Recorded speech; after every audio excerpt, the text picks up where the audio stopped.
Can I borrow your shoes for my graduation? A story of unexpected kindness.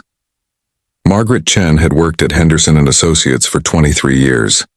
23 years of arriving before dawn to clean the executive offices, emptying trash bins and polishing conference tables until they gleamed. Her daughter, Sarah, was graduating from State University in 2 weeks, the first in their family to earn a college degree.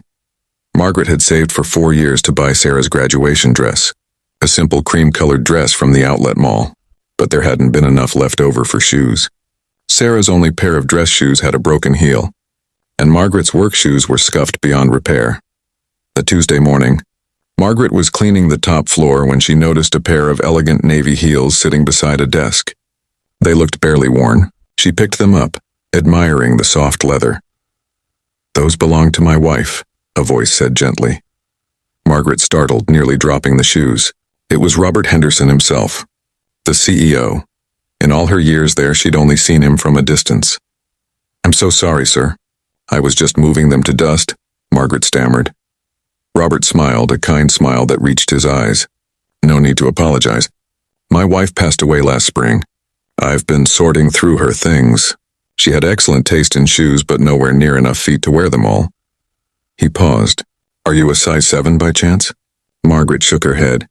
"Size 8, sir. But my daughter, she's a 7.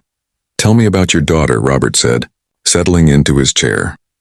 And somehow in that quiet morning hour, Margaret found herself telling this man about Sarah, about the scholarship that covered tuition but not living expenses, about the part-time job at the campus library, about how Sarah called every Sunday no matter how busy she was, about the graduation in 2 weeks. Robert listened without interrupting. When Margaret finished, she realized she'd been talking for nearly 15 minutes. "I'm sorry, sir. I should get back to work." "Margaret," Robert said quietly, "my wife Elizabeth and I never had children, but we always hoped that if we did, they'd be as determined as your Sarah sounds." He picked up the navy heels. Elizabeth would have loved knowing these went to a college graduate. Would Sarah accept them? Margaret's eyes filled with tears. "Sir, I couldn't. You're not taking them. I'm giving them." "There's a difference." He opened a closet Margaret had never noticed before. Inside were dozens of shoe boxes. Elizabeth wore a 7. "Take your pick, please. It would bring me joy to know they're being worn again." Margaret's hands trembled as she selected the navy heels and a pair of simple black pumps. "Mr. Henderson." "I don't know what to say." "Say you'll send me a photo of Sarah at graduation," he replied. "That would mean a great deal to me." 2 weeks later, Margaret stood in the crowd at State University, watching Sarah walk across the stage. Her daughter looked radiant in her cream dress and navy heels. That evening, Margaret sent Mr. Henderson the photo as promised. His reply came the next morning. "Thank you for this gift, Margaret.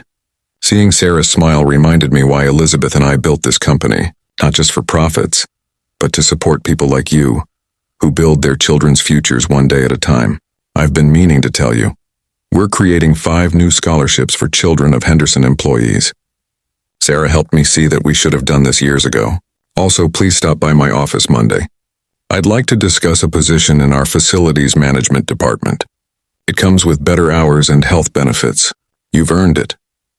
Margaret read the message 3 times, tears streaming down her face. That Sunday, Sarah called as usual. "Mom, the shoes fit perfectly. But you know what fit even better? Knowing you never gave up on me.